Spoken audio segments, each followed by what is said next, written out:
Imagine if for every resident here in Prince George, there was a little salmon fry waiting to make its way to the ocean. Well, that's exactly the case because at Spruce City Wildlife Association, they have over 70,000 salmon waiting to be released in various tributaries, including the Nechako here in Prince George, Swift Creek, and Valemount. There's a few more there as well, plus more of the region. They're going to release these very soon. We're going to give you the details on that and give these fish some well-deserved food. We'll show you how that process works and so much more on CKPG Today.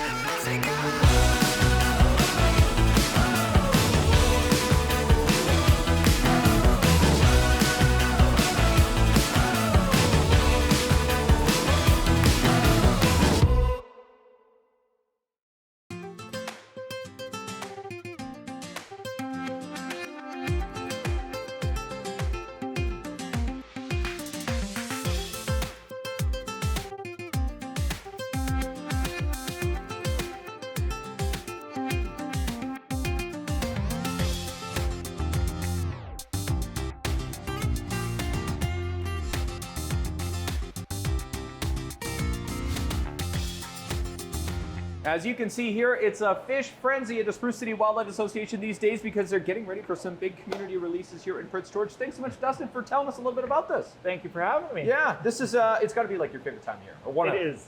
Yeah. Tell me a little bit about the fish you got in here right now, and some of them are heading into the Nechako pretty soon. You bet, yeah. So we have the Chinook and Swift Creek and Nechako Chinook here. Both of these are a 5-2 run, so a 5-year life cycle with 2 years spent in freshwater. So the Swift Creek Chinook will be headed back to Valemount probably first week of June. And the Nechako Chinook are going to be with us until, all of them will be here until the 21st of June. But we are holding our community event on May 31st. We'll be inviting the community down to release a portion of them right here at the hatchery. Perfect. Name your fish and wish it good luck. Yep, exactly. And we'll have our famous fry slide, so you don't have to tiptoe down to the river. You can send it down the slide. Awesome. Okay, I got to ask you this because this was all the rage last fall, I guess it was, as the salmon coming through here. Did it make it easier for you guys to get lots of these because of how many salmon came through? So those were sockeye. Okay. So we've got the 2 different types that come up here. 3 on pink ears, so we will have runs where we've got sockeye, Chinook, and pink. Most years though, we'll just get sockeye and pink up here. But yeah, last year was an amazing sockeye year. One thing that we did notice actually while we were trying to capture our Chinook is it actually makes it a little more difficult when there's more sockeye around. Oh, we don't want to catch the sockeye, so right. we're avoiding them trying to pick out the Chinook. Interesting. But it was good for the fishermen because it was easier for them too, right? Of course, and good for awareness when people understand, oh my goodness, there's fish in the Nechako, and there's sometimes a lot of them. Yeah, exactly. Yeah. Some of our volunteers had you out fishing too. Yes, they did. Yes, and a big shout out to them. That was awesome. This is just, it's just kind of neat to see, like, you guys get the eggs, you make the magic happen, and then they end up as, how old are these guys roughly? So these guys were collected as eggs in mid-September. Okay. And they spend most of their time here at the hatchery just in incubation, so we chill the water nice and cold to try to match nature as best as possible. So they just slowly develop. These guys have only been in these tanks for about 2 months. Oh, okay. And they're just coming up on 2 grams. So once they hit 2 grams, that's when we can tag them. And we want to make sure all of our fish are tagged before we release them. That way, if they get caught in any fisheries or picked up by anybody, we can figure out what their migration looks like, what their timing looks like, and 5 years from now, we'll be able to see what our impacts on the river are. Oh, interesting. And now, of course, the Cottonwood Channel being restored, I would imagine maybe helps these guys a little bit. Is that the hope? Yes, yeah, that's the idea, is that gives them a whole bunch more habitat. The main stem is great. There's lots of food, but there's also lots of big predators in the main stem, right? So these little side channels give them an opportunity to duck out, find somewhere to calm down a little bit, hide from the predators, and have a bite to eat before they make their journey further down. Yeah, lots of birds. I was thinking birds, other fish, maybe predators. Yeah, or bears or whatever else. Everything wants a piece of this pie. Yeah. Okay, today we're going to go through the process here. There's about, we were saying, just over 70,000 fish, we think. Yeah. And these for the Nechako guys. Yes. Yeah. Okay. And all these guys need to be fed. Yes, you bet. Yep. So I've got the feed portioned out here, and we'll get you feeding them. All right, let's do a fish frenzy today on the show. Why not?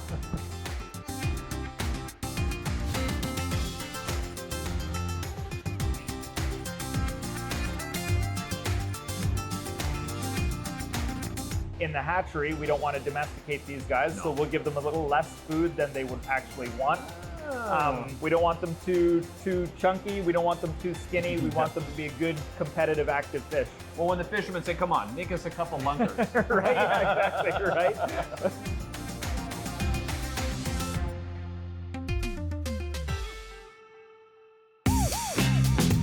Miss an episode? That's okay, life gets busy. We get it. Or maybe you didn't miss anything, but you're here to watch that one feature again because honestly, it was that good. No judgment. Here's the good news. You can relive every moment of the CKPG Today show whenever you want.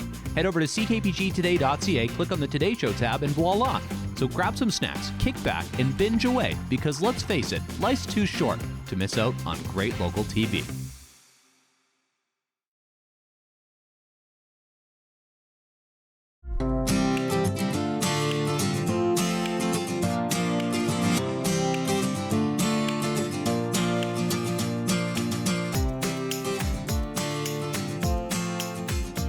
What's in here?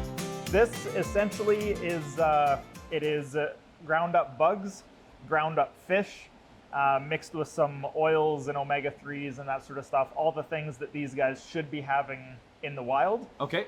But obviously it would take us a long time to collect that many bugs to feed them. Yeah, so I can see. we're using this instead. No, exactly. Yeah. But is this like, so how close is this to like a fish food that someone would feed their fish in a tank at home? This is very different. Very different. Yeah. Okay. Yeah. Lots more bugs, a little more wild. Yeah, exactly. Yeah. Cool. Okay. So yeah, so just kind of in with your hand and just kind of spread it out as best as you can. Here we go. They're going to erupt, you said? Yeah, you bet. So once you throw a handful in, if you take a little bit of a step back, Okay. you'll see that they'll just kind of jump out at you. Oh yeah, look at that. It's kind of like when the ice cream truck rolls around. Exactly. Hey everyone, it's 2 for 1 today. So yeah, so when we do our food calculations, Yeah. we figure out how much they could eat in total based on their weight and how many fish we have. Okay. And then we'll reduce that by about 25%. Oh, okay. So we starve them just a little bit, but that's what keeps them competitive like this. Oh, In- you want them to be competitive. Exactly. In nature, there's not always enough food to go around, and they've got to kind of fight for it. Yep. So in the hatchery, we don't want to domesticate these guys, so No. we'll give them a little less food than they would actually want. Oh. We don't want them too chunky. We don't want them too skinny. We want them to be a good, competitive, active fish. Well, when the fishermen say, come on, make us a couple lunkers. Right? Yeah, exactly. Right. But you got to have the competitive spirit. Yeah, exactly. Otherwise, they'll never make it back. Right. So yeah, and so you can see how they've cleared off the top now. All the Yeah. food is gone. Okay. And we'll Reload. just go back and... So yeah, and we throw quite a bit out all at once because again too, even though they're staying competitive, we want to make sure that even if there's a couple little guys hiding at the bottom, that they get a chance to get a piece or two, right? And you were saying, so this tank in particular is, yeah, pretty light colored, I guess. Yeah. But fish can change color based on their environment. So when you release them, they'll probably change color a little bit even. Yes, yeah, for sure. So we even notice every Sunday we come down and we weigh a portion of the fish just to get an idea of how they're growing. And when we put them into that white bucket and then you put them back into the tank here, you'll be able to pick out those fish for maybe an hour or so. They'll stand out because they'll be a way lighter color. So they are really good at adapting to their environment. Even from tank to tank, you'll notice some of the darker tanks, those fish will be darker. And in the lighter tanks, those fish will have a little bit more of a pale color to them. Interesting. Yeah. No albino fish though. No albino fish, no. They wouldn't stand a chance. No, exactly. That is just so cool. And is there any way to tell which ones are male or female at this point? No, not at this point, no. Okay. Let nature do its thing. Yep, exactly. It's crazy. They're all just a little bit different if you look closely. Like some have big spots, some have small spots. Mm-hmm. But they're all swimming. And how old are these guys, you said? So these guys are from the Swift. They were collected in mid-August. So these Okay. guys are about a month older than the Nechako. Okay, crazy. They grow that much in a month. Huh.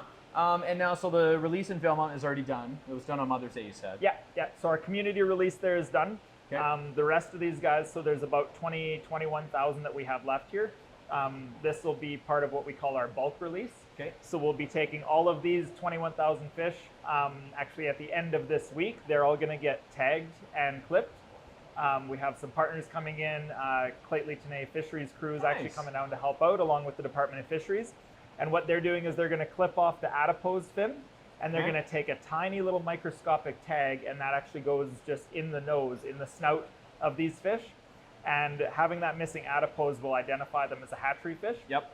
So if they're picked up anywhere in any fisheries or when they were returned to the river, we can submit the head to the Department of Fisheries, and they'll cut it up in slices and find that little tag. Interesting. And that tiny little tag has a number on it, and that number will let the department know what hatchery that fish came from and what year the fish was released. Interesting. So you can't like log on the internet and kind of check on it. So we will be able to. Oh, you yes, can do that. because, Okay. Yeah, because these fish are going to be linked to our hatchery. We'll be able to figure out where our fish are being picked up, and then again, how many are coming back to the river. Oh, the good Wi-Fi in the river. Yes, exactly, right? Yeah.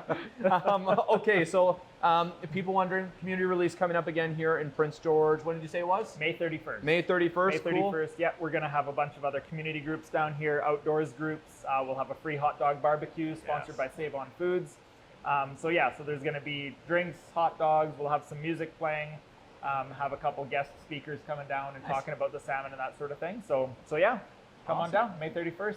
Might even find us here too, maybe. Yep, awesome. It's not a fish story. I'm promising. Right, yeah. Thanks for your time today, Dustin. Thank you. Thanks for your help. I'll keep feeding these guys. Don't worry, I won't catch us short. It's time for another edition of No Lips Allowed here on the Today Show. Your chance to win front row seats to see Terry Fader at the CN Center on June the 11th. This is a guy who has spent years on the Vegas Strip, the winner of America's Got Talent Season 2, and he's coming here to PG. Pretty cool stuff. And Mark is going to give you today's code word on your chance to enter. Okay, go ahead, Mark. Hello, everyone. Today's code word is imagination. That is the name of Terry's tour coming to Prince George on June the 11th. Oh, use your imagination, Mark. Where would you like to be? Oh, I'd love to be at Aberdeen Glen, laying in a bunker and cooling off for the summer months. Oh, thank you for using your imagination. Text today's code word to 250-649-0993. No Lips Allowed is brought to you by Trendsetters Hair Studio and Day Spa, WR Ventures, Carter's Jewelers, Domino's, and Molino.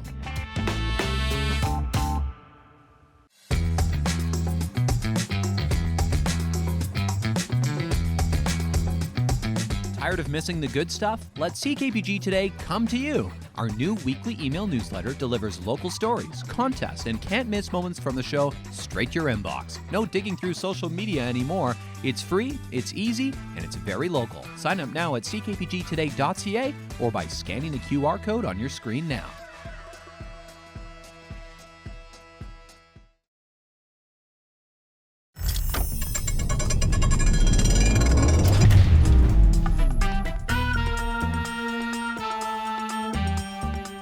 Taking you back to the Foothills Landfill today on the show for a very special part of the landfill, part of maybe you've gotten some soil from, the NorGrow side, the composting side. Graham here with us today. You work here. What do you do though? I mean, this is kind of complicated stuff to make, right? Yeah, it takes quite a bit of work. It's not as simple as just kind of piling it up, letting it sit, and then selling it. What do you mean it's not? It's not like a backyard composter? No, Not I quite? mean, same process, just scaled up to be a large program. So we take all of the yard and garden material from all of the transfer stations around town, Okay. as well as people bring it here directly and drop it off. And then we have to first grind all of that so that it becomes more Right. like a smaller material, higher So it surface area. quickens the Yeah, pace, yeah. right? Yeah. And then we mix it with manure. So we have a recipe of 3 parts of the yard and garden material, Okay. 1 part manure. Mix that together. The manure is the nitrogen that the microbes need in order to actually get that composting going. Good soil, Yeah, good nitrogen. 'cause, Yeah. Without the microbes, without the bugs, Yeah. nothing will happen. It'll just sit there. So really, we're farming microbes is what we're doing. Yeah, and the Interesting. compost is our byproduct. Interesting. NorGrow, how long has it been around for? So the NorGrow program has been around in different iterations as it's expanded since about the 90s when we started at the Okay, landfill wow. here. Yeah. So I've only been a part of the program for 2 years, but yeah. What's the most shocking thing, the most surprising thing you learned when you started doing this? That's a good question. Yeah. Shocking, surprising thing. How hot it can get. Hot? Yeah. Whoa, what do you mean? So one of the parameters for our compost is we have to check temperature. Okay. So we have long, like 2-meter probes. Okay, I was gonna say, think like a meat thermometer, Yeah. but giant, that we stick into our piles to check the internal temperatures. And they can get up to 80, 90 degrees Celsius. Wow. Yeah. Okay, so when you're cold in the winter, you just go stand over the pile. Yeah, It's warm. so in the winter, primarily, you can see the piles and there'll be steam just coming off of them. So not smoke, but steam. As the moisture is evaporating because the internal temperatures are nice and warm. Huh. Interesting. Okay, so say I cut my lawn, put it in the nice bags, the paper bags that you can do, and you throw them in. How long does it take to get from that to what we see behind us? So the whole process takes about from like grinding it, and we leave the grinding, so that can be a while. Sure, But yeah. from building the piles to selling it, we turn them every week, so we do about 6 to 8 weeks of turns. And then we have to let them sit for another 20, 30 days to cure. And then we screen them. Then we take the samples and we send those away to the lab to make sure they're safe and ready to sell. Makes sense. And then after that's done, so after about 2-3 months, then we can sell it. Interesting. Yeah. Huh. All done in a summer's worth of work. Yes. Yeah. Okay, so the process going on behind us here, this machine, it looks like something you'd see on the side of a road. Like, what's going on here? So this is the screener that we have. So once the compost is done, its whole composting and it's finished curing, and it's what we would consider like a stable product. Okay. Then we run it through the screener to make the 2 different composts we sell. So we have our single screen product, which goes through once, and then double screen product, which we go through twice. Oh, so we screen it to about 1/2 inch. So it should be just 1/2 inch particles that are coming out. And then the double screened has an even finer amount because we've taken all the, what we call overs, the big stuff, out. Gotcha. Makes sense. Good for gardens, lawns. Yeah, so the double screened is great for your garden beds. You can top dress your lawn because it doesn't have any of that larger woody stuff. Single screened can sometimes be a little closer to like a mulch consistency. Okay. So if you're building brand new garden beds and you need some filler or extra space, That's what you want. it's really good to mix with some regular soil to add those nutrients and fill up that volume. Oh, interesting. And then as far as people wanting, if they want to get their hands on this, you just got to come with a bucket or a pickup truck, or how does it work? Both. So we do 7 days a week. If you come with a bucket, we have some at the transfer station down below. You won't come all the way up here. No. So with your own, you bring your own shovel, bring your own bucket. 7 days a week, you can load it up. That's just our single screen product. Our double screen, you come with a pickup truck, and then that's every day except Wednesdays. Okay. Or holidays. Yeah. Okay. Yeah. Don't come on Wednesday or holiday. Yeah. People want to know, NorGrow, especially probably during COVID when people are doing a lot of their own stuff, got wildly popular. I feel like these piles used to be a lot bigger. Yes. Yeah. In the past, we've had stockpile issues where we've had so much compost we couldn't get rid of it. We have the exact opposite problem now where we can't keep it long enough. So last year we sold out. That was the first year we've ever sold out. And this year I'm running out of our first batch, and we're in the process of making more because we need to keep selling for the rest of the summer. The primary purpose of this facility isn't actually to produce compost. Oh. It's to divert this material out of the landfill. Aha. So all of the organics, the highly biodegradable stuff, is the stuff that turns into the methane, the harmful gas in your landfill. Yep. So by operating this compost facility, we divert about 6,000 to 8,000 tons of material away from the landfill. Wow. And that extends the lifespan because there's less material going in there. It lowers our greenhouse gas emissions, and we get a usable product that we can give back to the community.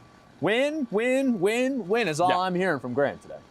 Awesome. Awesome, cool tour here at the NorGrow facility. Thanks so much for showing us around. This is cool. I'll let you get busy and get back to work because it seems like you're in demand. Yeah. Thank you. Home Improvement on CKPG Today is brought to you by the Canadian Home Builders Association of Northern BC. Look for the logo, the sign of Canada's home building professionals.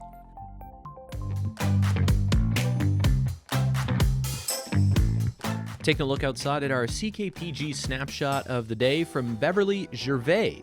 spotted this pair of Canada geese at Cottonwood Island Park in Prince George. It's good you didn't get too close, Beverly, because these guys can be pretty mean. They do sound kind of cool. Of course, Canadian fixture, but nice to look at them from afar. Very well done. Folks, if you have photos you would like to share with us, we'd love to see them. You can send us an email, snapshot@ckpg.com, and showcase your adventures, whether it's Canadian geese or other scenes from around the region. We'd love to see them. Hey there, got an idea or a suggestion for the show? Reach out and connect through our social media or send us an email at letstalk@ckpgtoday.ca. It's kind of funny looking back in history how trends change, especially what kids are into. Now, kids aren't into going outside at all. They're just into staying inside. But they're also not into cigarettes like they used to be, right? Teenagers, it's not as common of a thing, maybe a little bit more vaping, but even that has kind of subsided. We look back to 1995 together today at well, I would say a fairly large scandal of selling underage people cigarettes.